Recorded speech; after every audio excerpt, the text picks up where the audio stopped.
A'udzubillahiminash-shaytanir-rajim. Bismillahir-rahmanir-rahim. Assalamu alaikum students. Subject Physics, Class 9th, Unit number 1, date 8th of May 2020. Chapter name Physical Quantities and Measurements. Students, पिछले lecture से हम लोग measuring instruments पढ़ते आ रहे हैं, जिसमें हम लोगों ने कुछ मेजरिंग इंस्ट्रूमेंट्स पढ़ लिए थे। उसमें हमारे पास मीटर रोल, मेजरिंग टेप और इसके साथ वर्नियर कैलिपर भी हम लोगों ने पढ़ा था। आज एक और मेजरिंग इंस्ट्रूमेंट है हमारे पास, जिसको माइक्रोमीटर या स्क्रू गेज कहा जाता है। स्क्रू गेज एक ऐसा इंस्ट्रूमेंट है जो किसी चीज़ की थिकनेस मालूम करने के लिए इस्तेमाल किया जाता है, और ऐसी चीज़ जिसकी थिकनेस कम से कम 0.01 मिलीमीटर या 0.001 सेंटीमीटर के बराबर हो, यानी बहुत कम थिकनेस होती है। ये थिकनेस या ये डायमीटर मालूम करने के लिए माइक्रोमीटर या स्क्रू गेज इस्तेमाल करते हैं। An instrument which is used to measure the thickness or diameter up to 0.01 millimeter, और अगर इसको 0.01 मिलीमीटर को अगर सेंटीमीटर में चेंज करना हो तो 0.001 सेंटीमीटर आएगा। ऑफ एनी ऑब्जेक्ट, किसी चीज़ की मोटाई कम से कम अगर वो 0.01 मिलीमीटर के बराबर हो, उसको हम माइक्रोमीटर के ज़रिए नापते हैं। उसकी मोटाई या उसका डायमीटर हम माइक्रोमीटर के ज़रिए मेजर कर सकते हैं। अब माइक्रोमीटर के कौन से हिस्से होते हैं, कौन से पार्ट्स होते हैं, हर पार्ट का फंक्शन क्या है। यहाँ पर आप लोग एक प्रेम देख रहे हो, यू शेप्ड प्रेम है, इसको प्रेम कहा जाता है। और यहाँ पर दो चीज़ें इस्तेमाल हुए हैं, एनुअल और स्पाइंडल। ये दो हिस्से हैं, इनके दरमियान हम किसी चीज़ जिसकी मोटाई हम लोगों ने देखनी हो, उसी चीज़ को हम एनुअल और स्पाइंडल के दरमियान में फिक्स करते हैं। स्पाइंडल को हरकत देने के लिए हम यहाँ पर थिम्बल इस्तेमाल करते हैं। थिम्बल पर फोर्स लगाने से, उसको रोटेट करने से स्पाइंडल आगे पीछे हरकत करता है। किसी चीज़ को, किसी ऑब्जेक्ट को हम स्पाइंडल और एनुअल के दरमियान में फिक्स करते हैं, यानी जब इसको क्लॉकवाइज या एंटी क्लॉकवाइज घुमाया जाता है, रोटेट कर दिया जाता है, तो स्पाइंडल आगे और पीछे हरकत करते हैं। फिर हम इसके दरमियान में कोई चीज़ फिक्स करते हैं, उसकी थिकनेस मालूम करने के लिए या डायमीटर मालूम करने के लिए। इसको दोबारा फिर क्लॉकवाइज हम इसको रोटेट करते हैं उसी चीज़ को फिक्स करने के लिए। यहाँ पर आप लोग दो स्केल्स आप लोगों को दिखाई दे रहे हैं, एक ये स्केल है, दूसरा ये स्केल है। इसको सर्कुलर स्केल कहा जाता है, सर्कुलर स्केल। और इस स्केल को मेन स्केल या लीनियर स्केल कहते हैं। मेन स्केल या लीनियर स्केल इसको कहा जाता है, इसको सर्कुलर स्केल कहा जाता है। सर्कुलर स्केल्स पर तकरीबन 50 डिवीजन्स होते हैं, और हर डिवीज़न, दो डिवीजन्स के दरमियान का जो फासला है वो मिलीमीटर के बराबर होता है। इसमें 50 डिवीजन्स भी आ सकते हैं, 100 डिवीजन्स भी आ सकते हैं। यहाँ पर मेन स्केल पर डिवीजन 0 से स्टार्ट होते हैं, फिर सेंटीमीटर के हिसाब से आगे जितने भी स्केल्स होते हैं, जितने भी डिवीजन्स होते हैं। यहाँ पर एक लॉक है। लॉक, जब हम किसी चीज़ को यहाँ पर फिक्स करते हैं तो लॉक के ज़रिए उसको लॉक कर दिया जाता है ताकि हरकत ना कर सके, ताकि हम आसानी से रीडिंग ले सकें। और यहाँ पर एक और चीज़ है, रिचेट।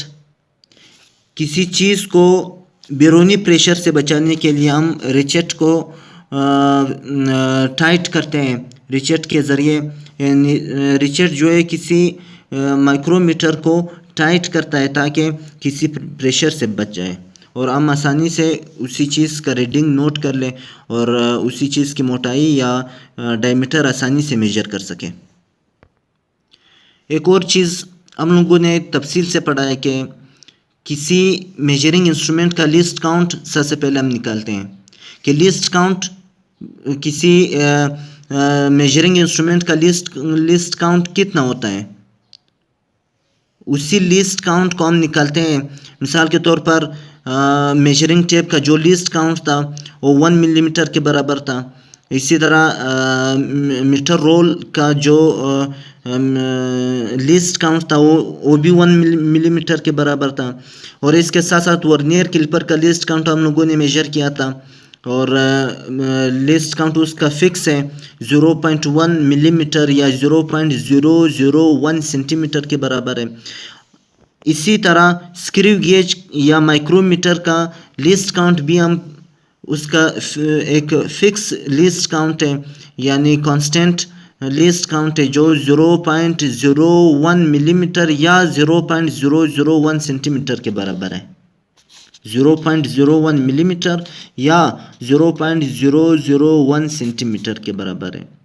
अगर 0.01 मिलीमीटर को हम सेंटीमीटर में कन्वर्ट करना चाहे तो इसको 0.01 मिलीमीटर को हम 10 पर डिवाइड करेंगे तो हमारे पास जो आंसर आएगा वो 0.001 सेंटीमीटर के बराबर आएगा। क्योंकि 1 सेंटीमीटर में टोटल 10 मिलीमीटर्स आते हैं, इसी वजह से 0.01 को अगर हम सेंटीमीटर में कन्वर्ट करना चाहे तो इसको 0.01 को 10 पर हम डिवाइड करते हैं तो 0.001 आ जाएगा। ये 0.001 या 0.01 ये माइक्रोमीटर या स्क्रू गेज का लिस्ट काउंट भी यही है। अब लिस्ट काउंट को मालूम करने से पहले हम लोग क्या करते हैं, लिस्ट काउंट को मेजर करने से पहले हम लोग क्या करते हैं, pitch of the screw gauge मालूम करते हैं। अब पिच क्या होता है, pitch the distance covered on main scale when the thimble is given 1 rotation. जब थिम्बल को एक कंप्लीट रोटेशन दिया जाता है, जब थिम्बल को एक कंप्लीट रोटेशन दिया जाता है तो मेन स्केल पर जितना फासला तय होती है उसको हम पिच कहते हैं। थिम्बल को जब एक कंप्लीट रोटेशन दिया उसको घुमाया जाता है, कंप्लीट यानी ज़ीरो से स्टार्ट करते हैं। फ़र्ज़ करें अगर हमारे पास एक माइक्रोमीटर मीटर पर टोटल डिविजन्स यानी सर्कुलर स्केल्स पर अगर 50 डिविजन्स थे तो अगर हम इसको एक कंप्लीट रोटेशन देते हैं तो इसका मतलब ये हुआ कि 50 डिविजन्स उसमें कवर हुए। एक कंप्लीट 0 से 50 तक जब हम इसको एक कंप्लीट रोटेशन देते हैं तो यहाँ पर मेन स्केल पर जितना फासला तय होती है, सर्कुलर स्केल का मेन स्केल पर जितना फासला तय होती है उसको पिच ऑफ स्क्रू गेज कहा जाता है।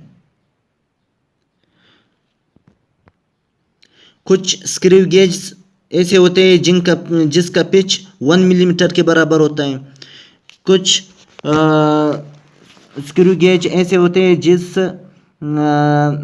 जिसका पिच 0.5 मिलीमीटर के बराबर होता है।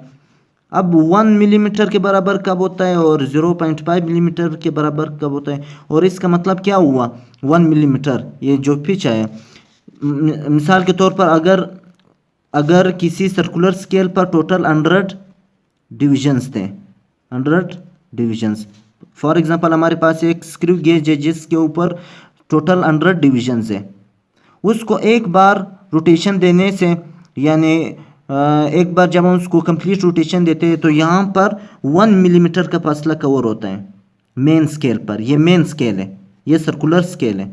मतलब ये कि जब हम उस सर्कुलर स्केल को या थिम्बल को एक कंप्लीट रोटेशन देते हैं, अगर सर्कुलर स्केल पर टोटल 100 डिविजन्स थे तो यहाँ पर 1 मिलीमीटर का फासला तय होगा मेन स्केल पर। अगर यहाँ पर टोटल 50 डिविजन्स थे और थिम्बल को हम एक कंप्लीट रोटेशन दें तो सर्कुलर स्केल का मेन स्केल पर 0.5 मिलीमीटर का फासला तय होगा।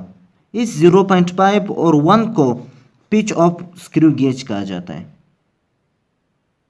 दोबारा से मैं दोहराना चाहता हूँ, थिम्बल हमारे पास मुख्तलिफ़ किस्म के स्क्रू गेज आते हैं, मुख्तलिफ़ किस्म के स्क्रू गेज होते हैं। फॉर एग्ज़ाम्पल अगर हमारे पास एक ऐसा स्क्रू गेज हो जिसमें टोटल 100 डिविजन्स हो, 0 से फिर 100 तक, यहाँ पर 45 और 50, मतलब यहाँ पर टोटल 50 डिविजन्स है। जो आप लोगों को डायग्राम में दिखाया जा रहा है, इसमें टोटल 50 डिविजन्स है।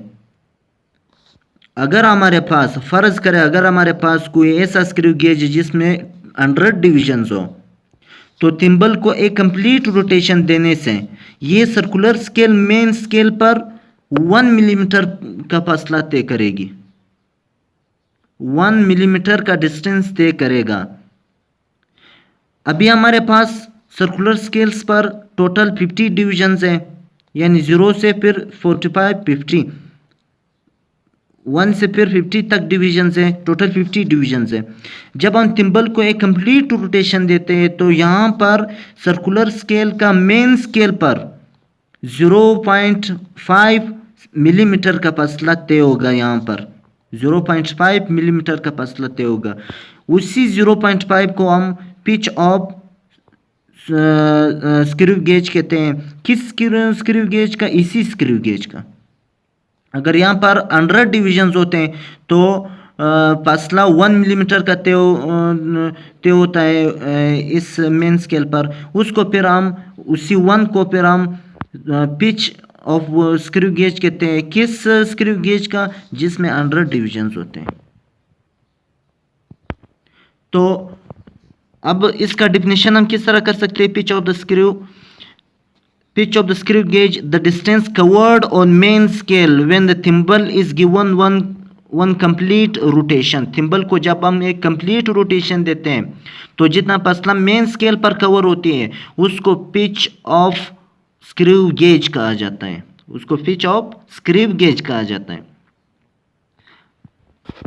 अब